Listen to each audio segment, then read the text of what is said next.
Have you ever considered what secrets might lie beneath the cobblestone streets of a city known for its fairy tales and picturesque harbors?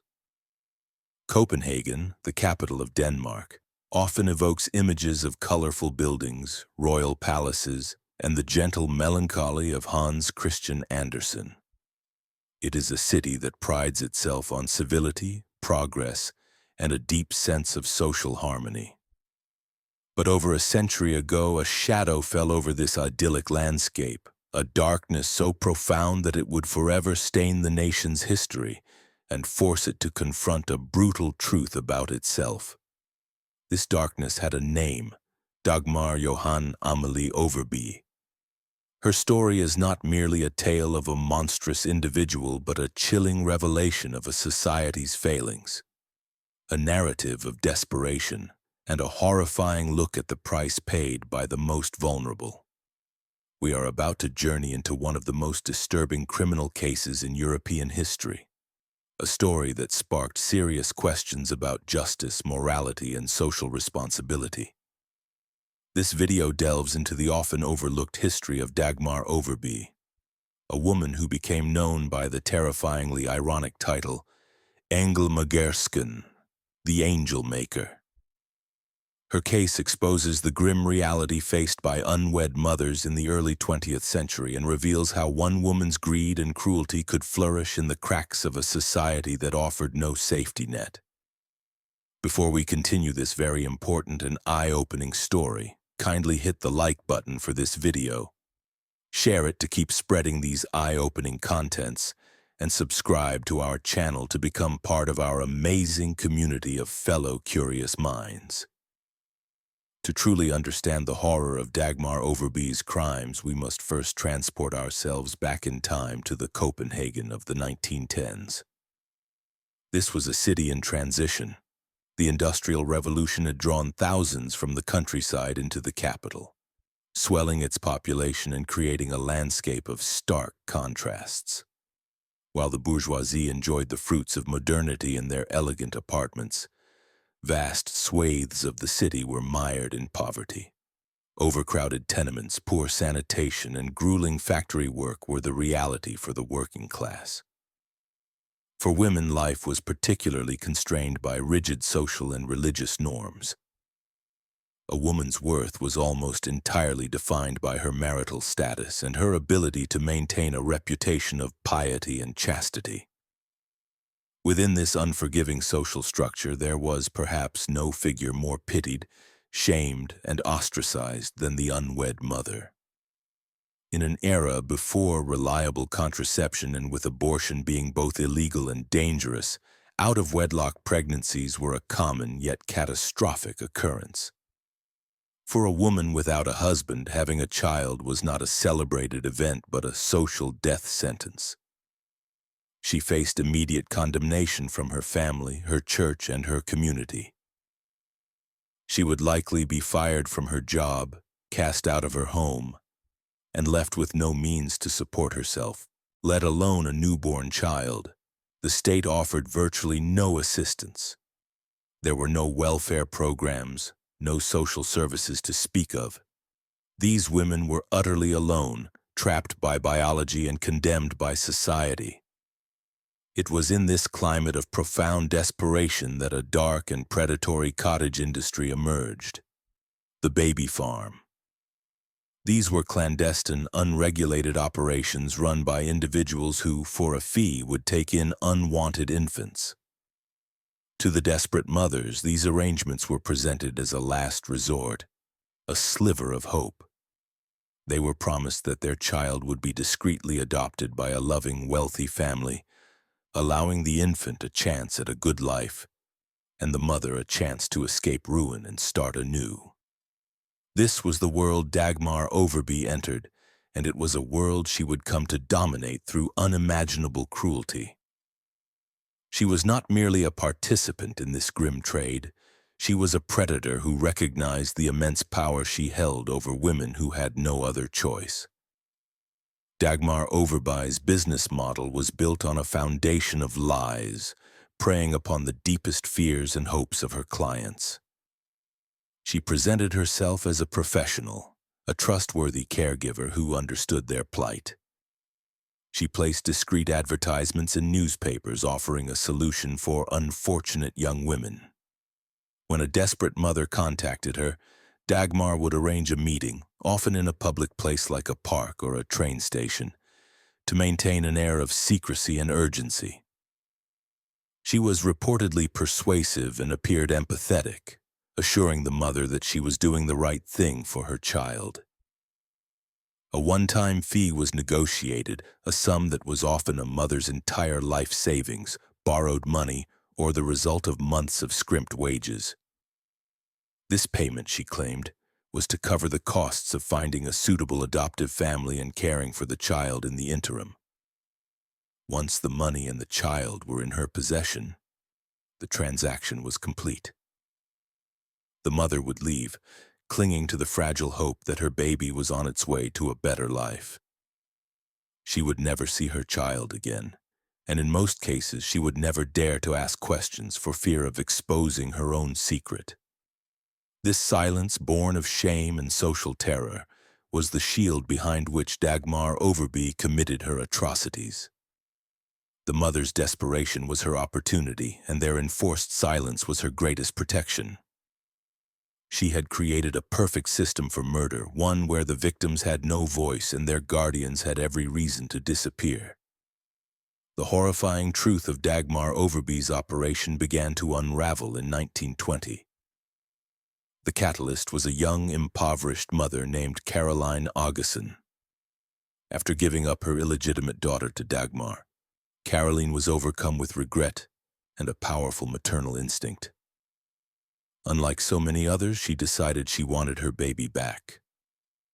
When she went to confront Dagmar at her apartment in the Vesterbro district of Copenhagen, Dagmar's story was evasive and contradictory. First, she claimed the child was with a wonderful family. Then she changed her story, unable to provide any details, any address, or any proof. Frightened and suspicious, Carolina Augustin did the unthinkable for a woman in her position. She went to the police. Initially, the police were likely skeptical. The word of a disgraced, fallen woman against that of a seemingly ordinary landlady was not a compelling case. However, Caroline's persistence was unwavering. The authorities eventually agreed to search Dagmar Overby's apartment on Jägersborgade. What they found there would unleash a story of horror that would grip the nation.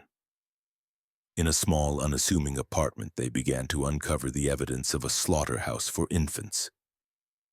Behind a masonry stove, they found a pile of charred bones and fragments of baby clothing. The smell of decay hung heavy in the air. The search expanded to the building's courtyard, where more remains were unearthed from the ashes and soil. The investigation revealed the sickening reality of what happened after a mother handed over her child and her money. Dagmar Overby did not even attempt to find adoptive homes for the infants. Her operation was never about adoption. It was purely about profit. Once the mother was gone, the child was an inconvenience, a liability to be disposed of as quickly and quietly as possible. Her methods were brutal and efficient. Some infants were strangled, others were drowned in a bucket or bathtub. After the murder, she would dispose of the bodies. The primary method was cremation in her large masonry heater, a common feature in apartments of the era. The intense heat would reduce the small bodies to ash and bone fragments, which she would then discard. For other victims, she would bury them or even drop their remains in the public toilets. As the police dug deeper, the scale of her crimes became terrifyingly apparent. They found a small chest containing the personal effects of the children. Tiny bits of clothing, a small toy, a photograph. Items kept not as mementos, but perhaps as cold clinical records of her transactions. Dagmar Overby was arrested and interrogated. At first, she denied everything, but faced with the overwhelming physical evidence, she began to confess. Her confession was delivered in a chillingly calm and detached manner, as if she were describing household chores rather than the systematic murder of helpless infants. She admitted to killing 16 children, though investigators and historians have long believed the true number to be much, much higher. Her own account of the murders, as recorded in police transcripts, is a testament to a profound lack of empathy. She described the process with a cold practicality. One statement widely reported at the time detailed her method. The child was lying on the sofa. I took the cord from the curtain and put it around its neck and pulled. It whimpered a little, and then it was all over. This was not a crime of passion or a momentary loss of control. This was a calculated, repeated act of violence carried out for financial gain. Each child represented a payment, and their death was simply the final step in the business transaction. The discovery of her crime sent a shockwave of horror and revulsion throughout Denmark. The newspapers dubbed her Englemagersken, a name that captured the grotesque perversion of her actions. She was a maker of angels, not by sending children to loving homes, but by sending them to their graves. The trial of Dagmar Overby in 1921 was a national spectacle. The courtroom was packed with journalists and a horrified public, all eager to catch a glimpse of the woman who had committed such unspeakable acts. The prosecution laid out the case with meticulous, gruesome detail, presenting the bone fragments, the charred clothing, and the testimony of the few mothers brave enough to come forward. The defense attempted to argue for insanity, portraying Dagmar as a victim of her own troubled past. They pointed to her own history. She had given birth to illegitimate children herself and had worked as a professional thief, suggesting a life of hardship had warped her mind. However, the court-appointed psychiatrists found no evidence of legal insanity. They concluded that while she may have possessed a psychopathic personality, she was fully aware of her actions and understood the difference between right and wrong. Her crimes were deemed to be motivated by cold, calculated greed. She was found guilty of 9 counts of murder, as these were the only cases where sufficient physical evidence could be definitively linked to her. The evidence for the other confessed murders was too fragmented to secure a conviction. On March 3, 1921, the judge delivered his sentence. Dagmar Overby was condemned to death, one of the last women in Denmark to receive such a sentence for a civil crime. The sentence, however, was not the end of the story. Public opinion and royal prerogative intervened. King Christian X commuted her sentence to life in prison. The reasoning behind this decision reflects a broader societal shift away from capital punishment in Denmark at the time. Dagmar Overby was sent to the women's prison in Christianshavn, where she would spend the rest of her life. She reportedly showed little remorse for her crimes and died in custody of natural causes in 1929. She was buried in an unmarked grave, a final silent end for a woman whose name had become synonymous with evil. But why did Dagmar Overby do it? What could possibly motivate a person to commit such a series of monstrous acts? The simplest answer, and the one favored by the court, was money. In a time of economic hardship, the fees she collected from the desperate mothers provided her with a steady income. She had turned the disposal of human life into a profitable enterprise. Yet this financial motive, while undeniable, feels incomplete. It does not fully account for the sheer coldness and repetitive nature of the killings. Many historians and psychologists who have studied the case suggest a deeper, more complex psychopathology at play. Her personal history offers some clues, though it does not excuse her actions. Dagmar had a difficult upbringing and, as a young woman, experienced firsthand the shame of an out-of-wedlock pregnancy. She was forced to give up her own child for adoption. Some have speculated that this experience may have engendered a deep-seated resentment or a psychological detachment from the concept of maternal love. Perhaps, in murdering the children of other women in similar situations, She was reenacting her own trauma in a twisted, perverse way, asserting a horrifying form of power in a world where she had once felt powerless. She transformed herself from a victim of the system into its most brutal predator. We cannot overlook the possibility that Dagmar Overby was simply a psychopath, a person born with a fundamental inability to feel empathy or remorse. Her calm demeanor during her confession, her lack of emotion throughout the trial, and her apparent indifference to the suffering she caused all point to a profound emotional void. For such an individual, the infants were not human beings with a right to life. They were objects, obstacles to be removed after their monetary value had been extracted. Her cruelty was not born of anger or passion, but of a chilling, empty indifference. Ultimately, her true motivations remain locked within her, a combination of greed, opportunism, and a psychological makeup that allowed her to commit acts that most human beings would find unimaginable. While it is easy to focus on the singular monstrosity of Dagmar Overby, to do so is to miss the larger, more unsettling truth that her case revealed. She did not operate in a vacuum. Her horrific business thrived for years because it fulfilled a desperate need created by an unforgiving society.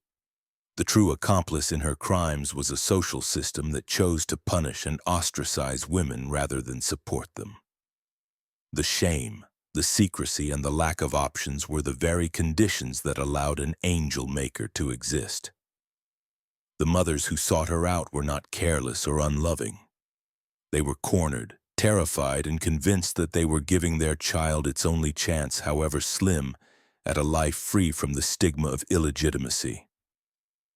The public horror that followed the trial was not just directed at Dagmar. It was also a moment of profound national soul-searching.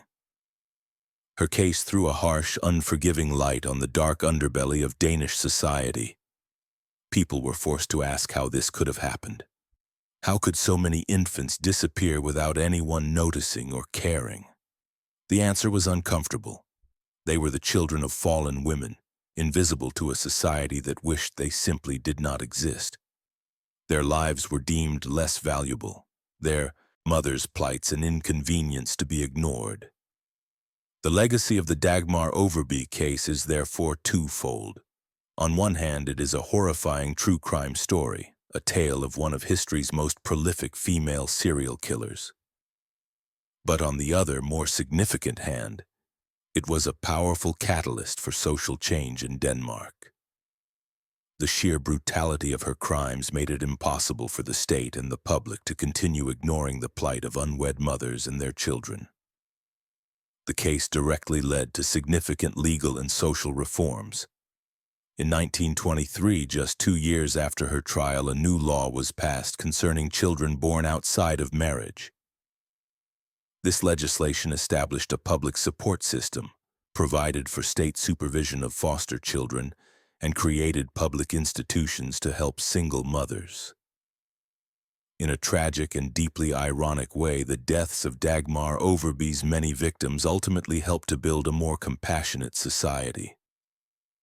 Their sacrifice, born of their mother's desperation and Dagmar's cruelty, paved the way for Denmark's modern welfare state, a system now renowned for its support of families and children regardless of circumstance.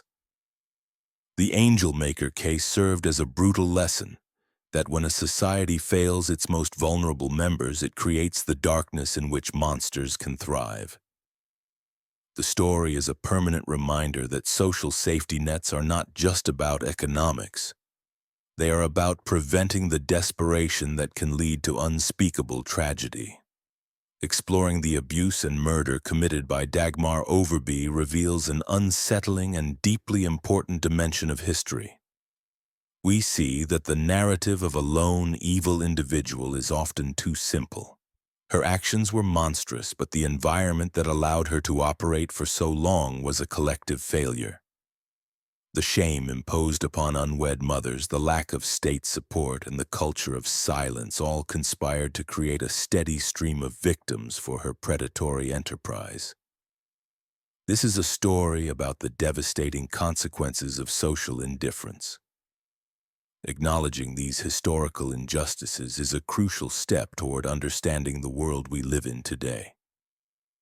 The principles at the heart of this tragedy, the importance of compassion, the need for robust social support systems, and the danger of stigmatizing vulnerable populations, remain profoundly relevant.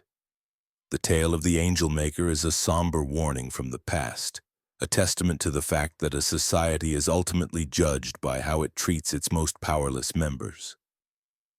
We must remember the forgotten children and the desperate mothers, not only to honor their memory but to ensure that such horrors born of desperation are never allowed to happen again. Thank you for watching. We encourage us by punching in that like button, sharing your thoughts with us in the comment section, sharing with the share button to keep spreading our eye-opening Black narrative, and of course, subscribe to stay with the channel.